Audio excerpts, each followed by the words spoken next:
Hi, everyone. Welcome. Mari Mari Compute. Hola, bienvenidos a todos, and welcome once again. My name is Lily. I am so honored to be here in conversation and community with Leanne Betasamosake Simpson, Chris Latray, and Joseph Lee as part of the 2025 Brooklyn Book Festival. This is such a special festival, and we are lucky to be here in its 25th year and wishing them many, many more. I want to start us off before we do bios and intros with just a very quick note for the audience about time. I'm very conscious that we don't have a ton of time to spend together this afternoon. Some of us are in transit, potentially at an airport. And so as much as I would love to spend hours upon hours speaking with these authors, I really wanted to invite the audience to consider this as a space to hear questions and ideas, and then take those questions and ideas to the library, your local indie bookstore, to pick up these authors' works, but also to elders, knowledge keepers, community gatherings, and continue to follow those questions wherever they may lead. I think it's clear in our writers' works that a lot of these questions are generational and sort of stretching backwards and, of course, far forwards into the future. So again, this is an invitation to listen, ask questions, and to take those questions forward offline when we are done in about 45 minutes. So again, in interest of time and in lieu of my reading out formal bios, although I will post those in the chats, even the names of all of our writers' publications, I want to invite each of our speakers to introduce themselves in whatever words, language, and format you might choose, whatever your sort of more informal bio might end up being. And Leanne, I would love you to kick us off if you're comfortable doing so.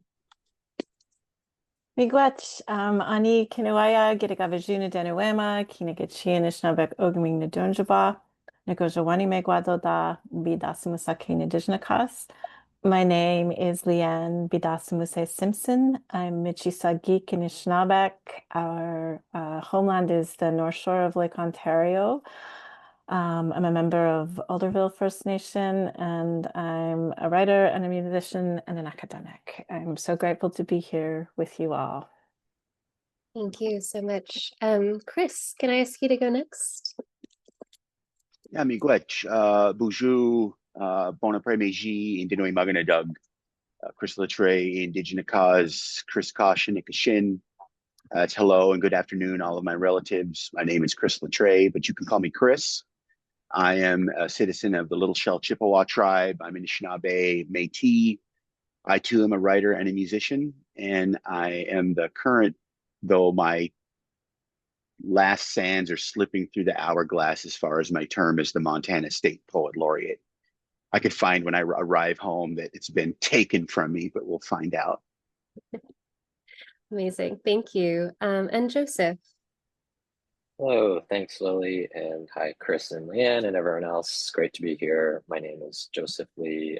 I'm Aquinnah Wampanoag.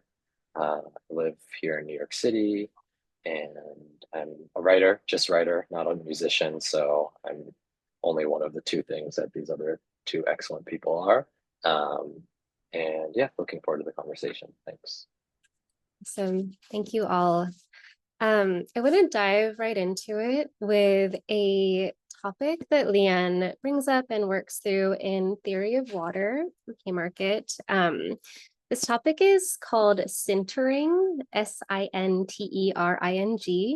which is observed in packed or falling snow on trails during the winter. I'm going to quote you very briefly from the book. Many factors influence sintering: temperature, humidity, time of day, weather, who is using the trail, and how. But I think of none of those each morning when I'm on the sled. I think only of this idea, that the first thing a snowflake does when it lands from the sky world is to join bonds, actual physical bonds with its neighbors. It weaves itself into the environment, and it does so in a way that doesn't destroy its neighbors. Sintering is bonding. It is building coalitions with your neighbors. I love this idea, this topic, and I know in all of your work, there's so much wisdom gleaned from the natural world. Um, to start us off, I want to ask you all to speak to an element that is part of your world and that is traditionally considered inanimate, but which animates your work, which your work takes the shape of, is inspired by, etc. Water, clay, rock, sky. Leanne, because it's your topic, of course, I want to ask you to start us off again, and we'll go from there.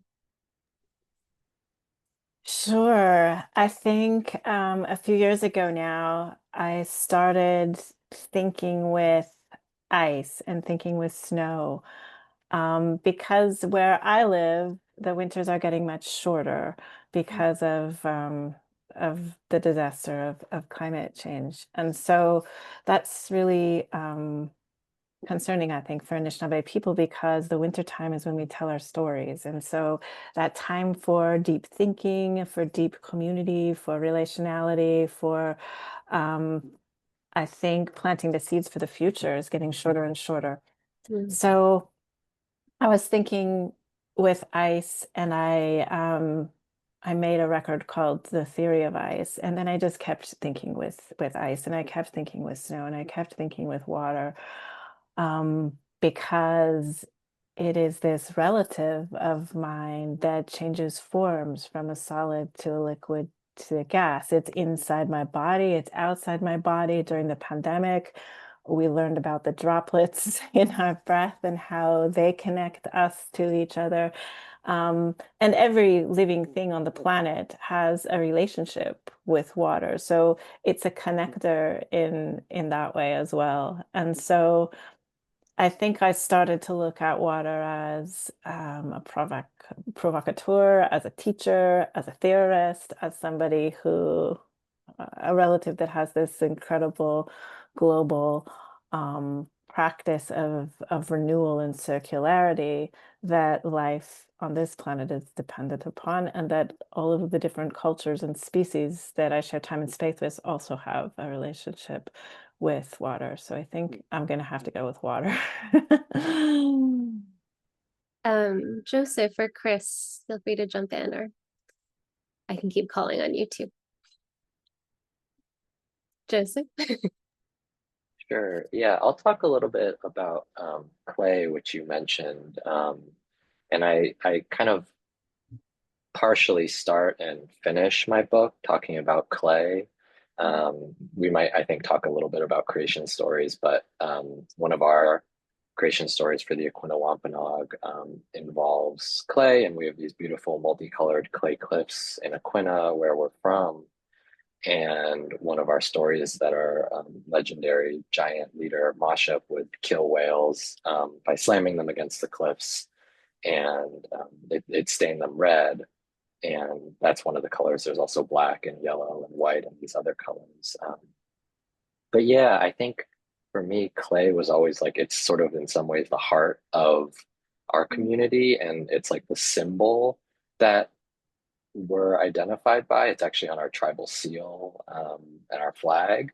But in writing the book, I think I moved away from sort of thinking of it as just as this emblem or symbol or sort of object, and a little bit more towards what you and Leanne have, the place that you've taken us with. It's a lot more about dynamicism and relationality and reciprocity and a lot more of these things. And that's how I've sort of come to think about the clay. And, you know, our use of it has evolved over the years from it being the site of sort of food for the whole community with the whales. It's been used to make pots and other things to sell to tourists. It's now sort of a protected thing, and it's seen as this cultural thing that's really special to us. And it's meant so many different things, I think, both as a symbol, as an object, and as a means of connecting us. And so that's kind of how I've tried to think about not just clay, but using clay as a way in to think about these bigger questions around land and community and relationality.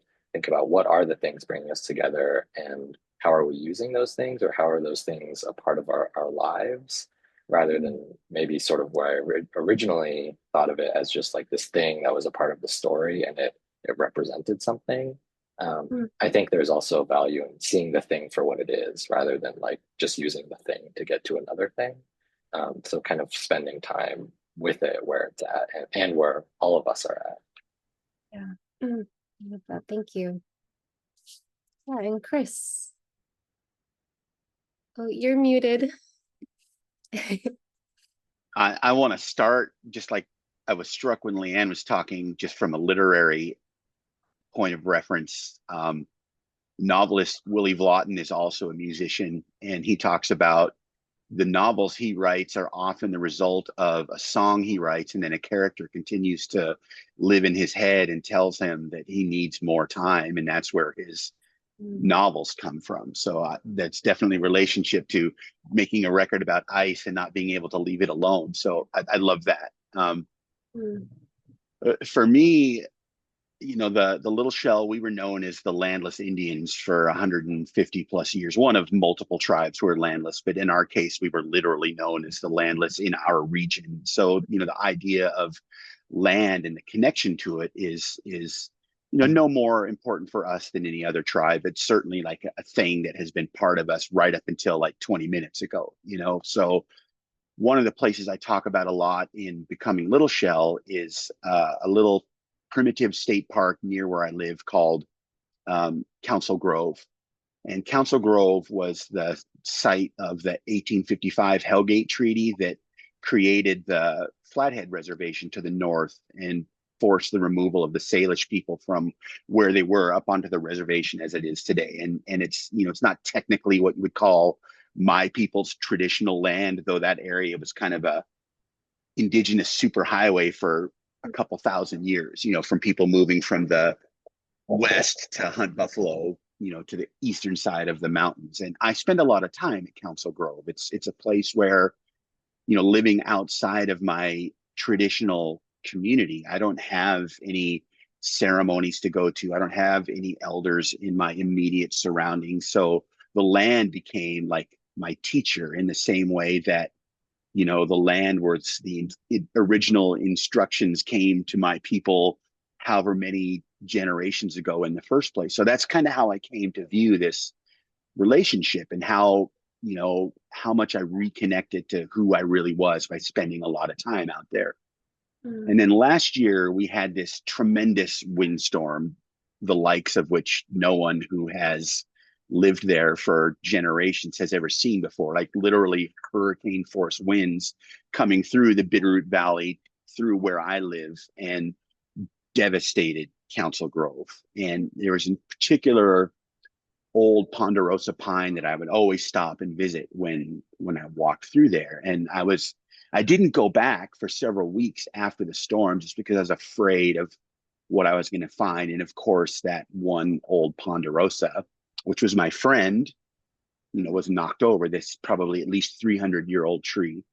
And I found myself like, I don't really want to go back, you know, because it's heartbreaking to see what this clear manifestation of climate disruption has brought upon this place I love. But then in the spirit of reciprocity, it's like, how can I view this place that I have spent so much time that has been so fulfilling to me, and then turn my back on it at a time when it needs my continued presence for whatever value it brings to that land? In the same way, who can say? So I feel like that, at least for me, is an example of how we have to remain in relationship with all of these places, even as they change. And sometimes just being there might be enough of what they need to gather strength, the same way that as human relatives, we can sit together and be there for each other without any words being spoken. So that place, you know, that river, those trees, that particular history that lives in that piece of land is all tied together, and we are all still in relationship to each other. Oh, that's beautiful. And I want to thank all of you. I wanted to start with this question because I wanted, as we talk, to animate the land, to return to the land as teacher, as Chris said, and hearing you talk about, all of you talk about these elements, I can feel them so physically. I can feel the grief for that pine as well, despite never having met them. Thinking about what Chris said as land as teacher, I wanted to sort of ask you all to reflect on another idea from theory of water, which is sort of the theory of the ecotone, which, again, quoting Leanne, is described as a transitional zone between two ecosystems. And in theory of water, you're writing mostly about the shoreline and the water world meeting the land world and being out in a canoe on the water, and the sky is touching the water. And there are so many worlds coming together and colliding in beautiful and exciting ways. I think these transitional liminal spaces are so present in all of your work, and Nothing More of This Land. Joseph, I see it as you're writing about the fights for Wampanoag land ownership, considering what it means to grow up off island versus on island. Chris, your explorations into familial and tribal history from the Métis to the incredible moment in your book when the Little Shell tribe receives federal recognition, and you take us to that celebration and through all of those emotions.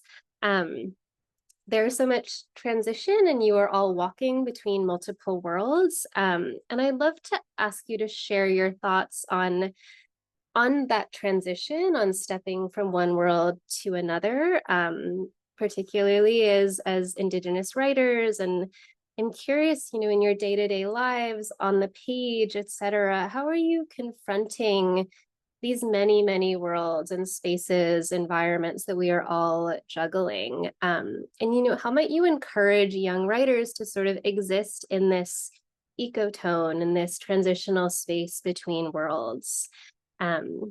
Joseph, would you start us off this time? Sure. I mean, I think one thought to start is that I think the ecotone or the transitional space can be a world in itself. And I think that was one of the struggles that I wrote about in my book, is I always felt like I was between, was I Wampanoag enough, or what did it mean to be Wampanoag but not live at home? And always kind of seeing like the pull between these things, rather than sort of trying to see where I was at and find meaning and power in that place and build out from there, rather than like aspiring to something that I wasn't or didn't have. So I think for me, the question of all these different worlds is that ultimately they're all within, one world, right? We only have the one world, I think.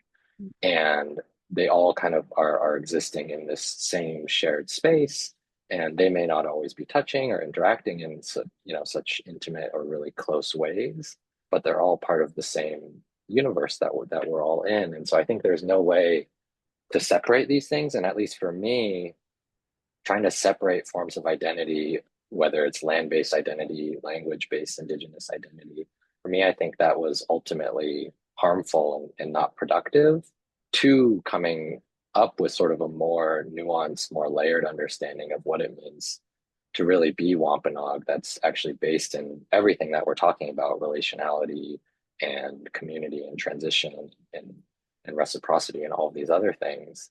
And so I think, for writers who are maybe dealing with some of those same questions, for me, the answer or one of the ways through that was like, just kind of lean into it. I think rather than feeling like this space that you're in is not quite right or doesn't fit into these molds that you're seeing out there in the world, it's to think about what's unique or valuable about that perspective and trying to understand more about that rather than trying to shift to something else. And so for me, that was kind of, in some ways, that's the journey that I write about in the book. But that's also the thought process that allowed me to be in a position where I could really unpack these things. Thank you. Leanne, I'd love to hear your thoughts as well on these liminal spaces, the shoreline, passing between them all through. Yeah, I think this starts for me with a generative refusal. So there are some worlds that are not compatible with my world because the world that they build is constantly ending worlds and constantly ending lives. So the violence of colonialism and capitalism, genocide, these things, fascism, are not compatible in my view with Indigenous worlds. So I think the first is the refusal to create some space to dream and to vision and to build and to make the alternative. And I think my ancestors were very, very good at making things. They were very, very good at weaving themselves into the networks of life that sustained them in a way that brought forth more life, in a way that was generative. They got up and they made their food systems, they made their transportation systems, their literature, their ceremony, their language. And they were constantly coming together on the land in community and generating new knowledge, which I think is really encapsulated in a lot of our origin stories. But it's a very, very powerful way to live. And it's a way of living that I think Indigenous writers and Indigenous artists have embodied and have practiced for a long time. For Anishinaabe people, this shore, which is not a line, is this overlapping space of worlds, of the water world, the land world, the sky world. So it's a place where we learn about things like accountability and consent and mutual aid and how to get along in a good way, how to repair, how to work through conflict. Because whenever you have overlapping worlds, you need to be very attentive to the quality of relationships. You have to know how to repair relationships. You have to know how to operate from a place of consent and how to be accountable. And so I think in this book, I was interested in starting to think about how these liminal spaces were generative and how they were instructive in terms of how to live within that network of life. So moving away from a border to this transitional place was something that was really, really important, I think, for me. That's beautiful. Chris.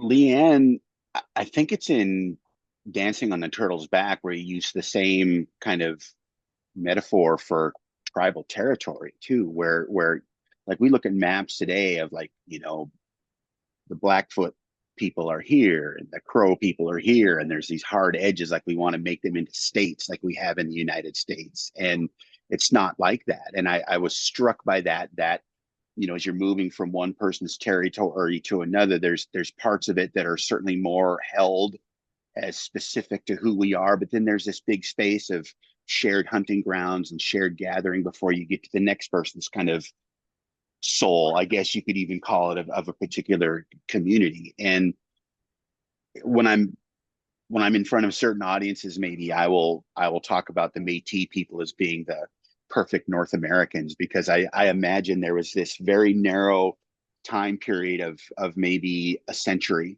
where what the Métis represented are this gathering place of culture and language and traditions intermixed, of the people who were arriving with the people that, you know, in all the ways that Leanne described the Anishinaabe people. We also knew how to get along, you know, and we had space for other ideas and stuff. It wasn't like we were just stomping through and forcing our way on everything, but you know, there were boundaries, but there was also interplay of, you know, taking on what you're offering is going to make my life better, so I'm going to incorporate that into my life too. And that was largely what the Métis came out of, is this of Indigenous people recognizing that, you know, metal pots and wool are easier to cook with than stone and clay and moose hide, you know. And there was a time before colonialism really got a hold of that particular area, at least the area that I'm talking about, you know, where my people come out of, as the Red River Valley on the, you know, opposite side of the Great Lakes from Leanne's people.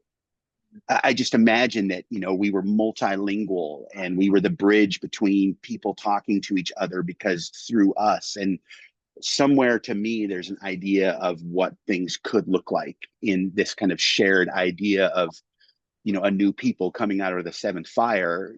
Maybe that's us, or maybe some version of what we represent in a certain time and place.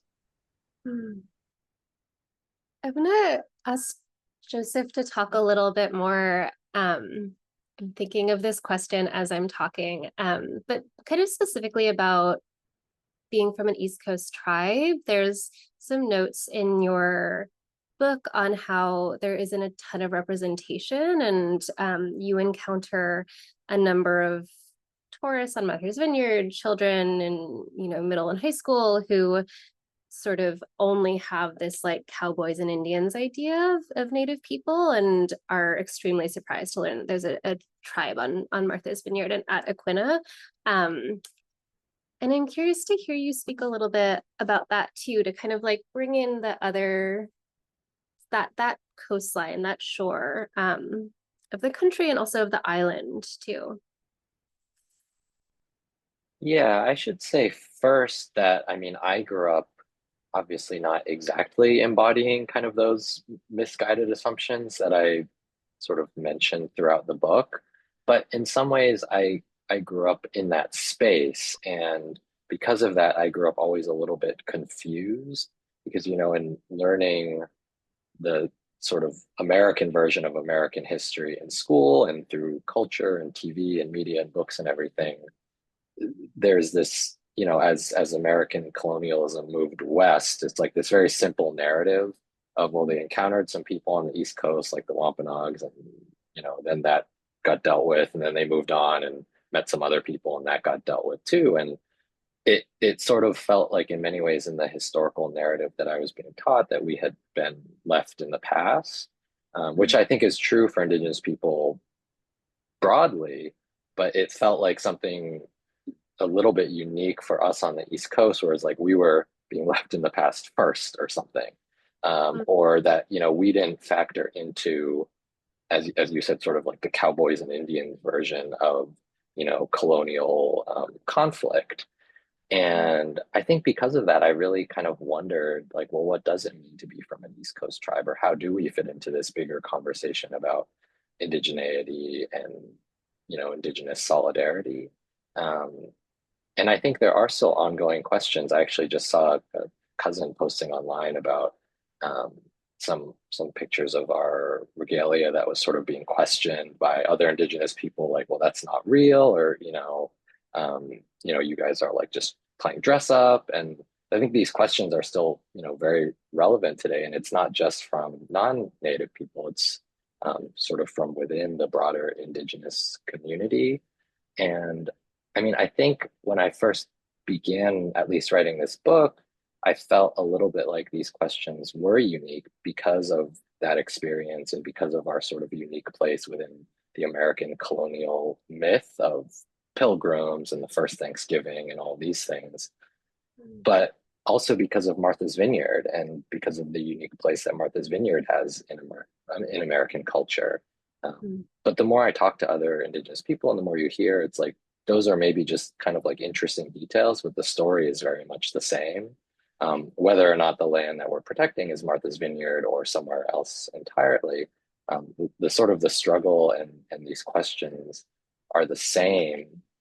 And so when I'm thinking about, these spaces of transition and moving from one world to another, and I'm also thinking about it, not just in terms of moving through space, but moving through time and sort of the way that these things have evolved over generations, and the questions that in some ways are new questions, but also questions that are recycling through the years and just different versions.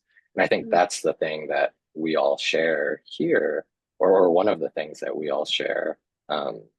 So yeah, I think just wrapping up, I guess, your question a little bit, is it's a unique experience, but I don't think unique means different. It's just sort of a different way of talking about the same questions or challenges. Yeah. I want to talk about that moving through time, looking at the past, and talk about origin stories, which have come up a couple of times. Before I do, because it feels a little bit like a pivot, I want to also pause and just see if any of you have responses to anything that's been said, any questions for each other before I move on with my questions. I think I was interested in what Joseph was talking about in terms of East Coast tribes, because in a Canadian context, colonialism happened in the East and in the South first, and then moved across the country to the West and to the North. And so I think it's really important to sort of look at how communities in the East have been dealing with the violence of colonialism and dispossession for 400 or more years. And as you move farther to the West and to the North, it's a much shorter time frame.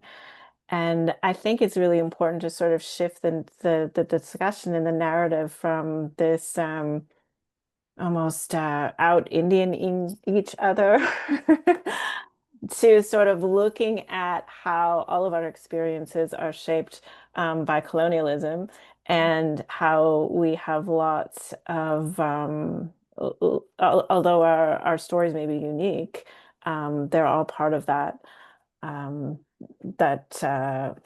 that violence and that harm that comes from dispossessing people of all of the things that are meaningful to them.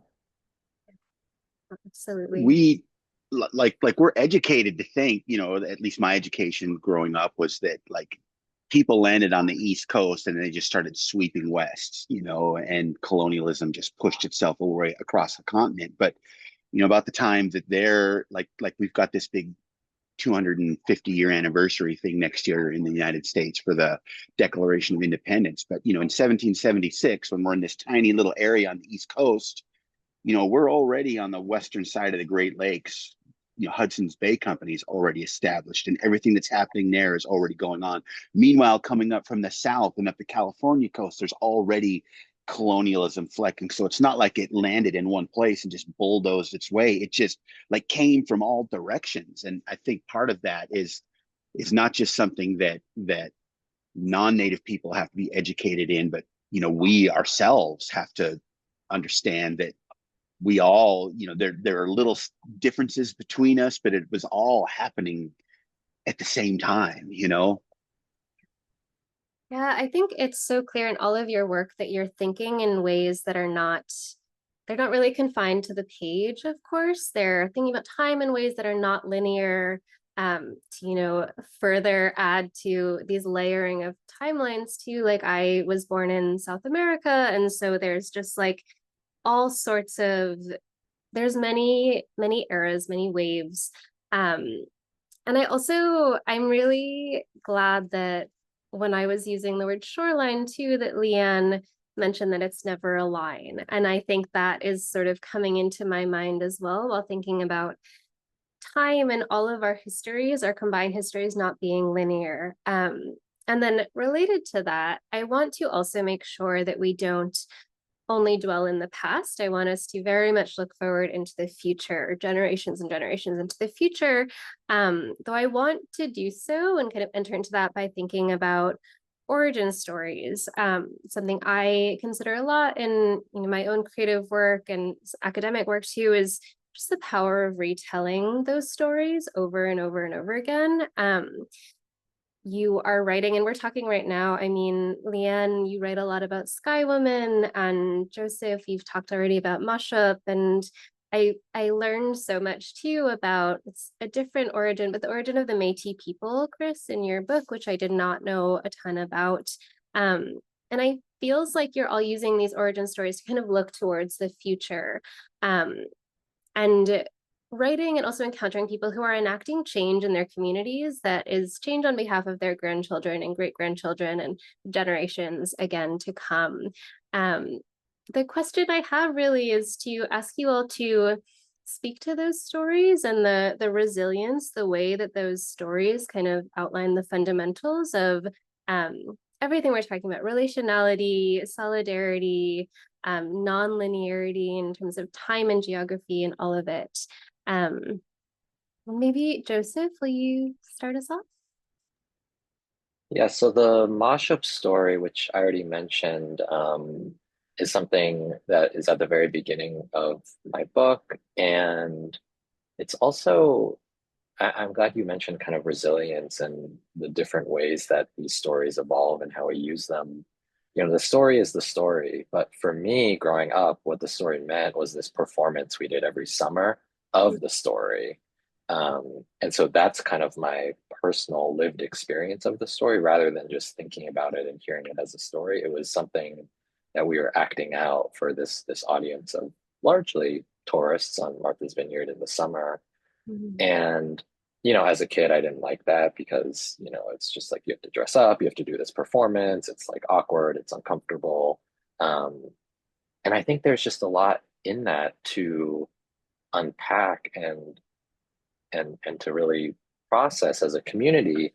But in some ways, I think that even though there are these questions about what does it mean to perform stories and the whole tourism aspect, but in many ways it is sort of like this defiant display of resilience and like we're going to keep telling this story and this is the way that we're doing it and we're coming together as a community and we're continuing to sort of live out these lessons and make this a part of who we are.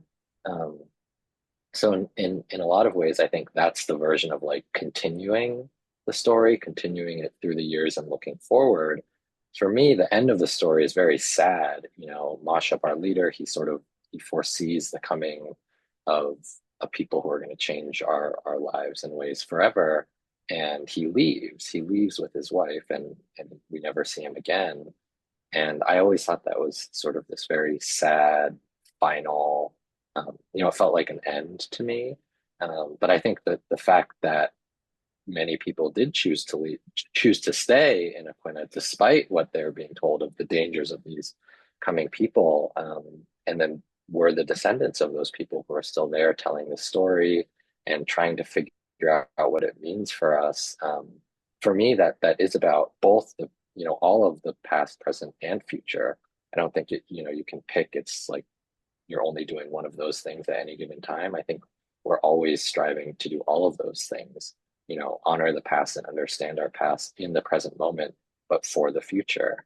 And so that's kind of how I've come to think about it. You know, in the beginning of the book, the story is very much a story and it's thinking about our traditions and where we come from. But by the end of the book, I kind of arrive in this place where it's so much more about who we are as a community and the decisions we want to make and the questions we have and how we answer those together and how we work together to figure out those questions. And that's both within the tribe and I think across sort of the Indigenous experience.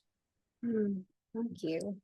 Leanne, I'd love to hear your thoughts as well. And I know I mentioned Sky Woman, but I know there's also a lot of Anishinaabe myths that you mentioned, stories that you mentioned, and theory of water. So whatever you'd like to bring.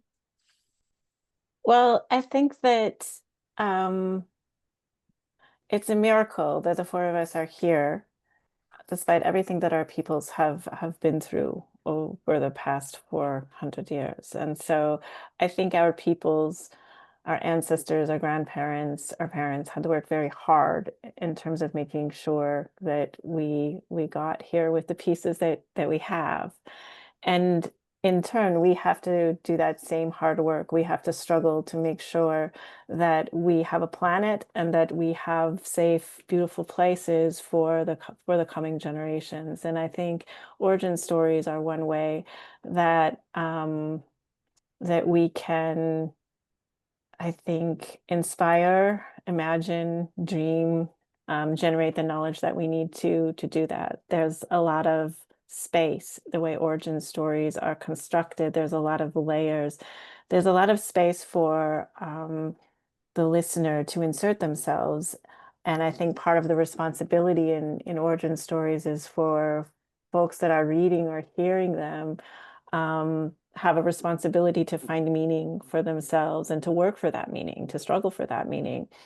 So I think that those are very, very beautiful things. When Joseph was thinking, I was thinking about the concept of Bedabin or dawn, that moment when the first light of the day comes up over the horizon. And in my language, the B means the future is coming at you. The da means home or the present, and ba or ban is a suffix that you would add on to the end of someone's name after they pass away. So it's the past. So it's teachings that mean that first light of day, that present moment, is a collapsing in of the future and the past in and of themselves to create what we have, the gift that we have. And in that way, every day is an origin story. Every day is an opportunity to build the structures of care, structures that take care of the community and that take care of the planet. So yeah, I think that that's why origin stories are important and powerful, and why the sound of them can bring about new worlds that are old worlds. Yeah, that's beautiful. It's making me think as well about Leslie Marmon Silko's starting ceremony with sunrise and ending as well, and it's beautiful. Chris, please. You're on mute. Yeah, I was reaching for it. Sorry. You know, the Little Shell, we're kind of living our origin story, because we were such a diaspora that when we received our federal restoration, you know, we're like starting at ground zero. And that was one, like when we had our big celebration, and there's a big pipe ceremony, and it was beautiful. And we talked about, you know, we have the opportunity to kind of be whoever we are, rebuilding it from the ground up. And a lot of that is going back to, you know, what is now the Turtle Mountain Chippewa. That's kind of our source for where we need to have our songs and our dances reintroduced to us. And we have, you know, we formed an elder society, and the elder society decided that we were going to use the 7 grandfather teachings. Those are 7 grandmother teachings. You know, it's kind of our code for how we should live our lives, you know, and I have that tattooed on my forearm as my map of how I should be living my life. And what concerns me is, you know, our oldest elders are my parents' age. And so as they start to move along, now it's like me and my generation who are responsible.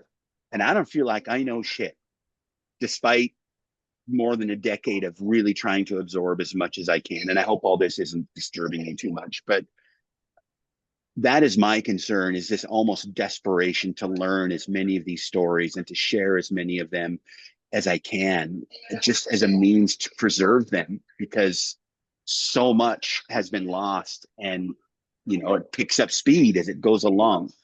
And you know, that future is a preservation of our people who've moved along. Also is, you know, my friend James Vukolich Kagegabo, who's a Nishnaabe linguist and culture guy, talks about how when we heal ourselves of everything that has happened, as Leanne described, all the suffering and hard choices and desperate things that our ancestors had to do to make sure that we could be here together, you know, as we deal with that to make the lives better for those to come, we still are affecting those who came before us, and that we, you know, kind of heal the whole spirit that makes us all connected to who we are, all at the same time. And that's my creation story that I'm most concerned about. As much as I love hearing the different versions of the Anishinaabe stories based on where you're from and all of those things, for me, it's all about preserving, because there is so much to relearn with so little time for my generation to learn it. I hope that makes sense. I'm distracted by all of the speakers and stuff that suddenly erupted, but thank you for the question. Oh, absolutely. Thank you all. I'm aware we have just minutes left together. There are links in the chat to continue connecting with our panelists. And I'm sorry to ask for like a speed round at the end of such a vivid conversation, but I did want to ask you all about what is bringing you hope in this moment, and wonder if you each have a few words to share on that, just to close us out and for audience members to take away with them. Anyone wants to jump in? I've I struggle with hope sometimes, but I look to Miriam Kaba, the Black organizer, feminist, amazing writer as well, right? That hope is a discipline. And I think that when you feel hopeful, getting up every day and doing the work that you need to do to build Anishinaabe worlds is easy. But I think that my ancestors did it in the absence of hope.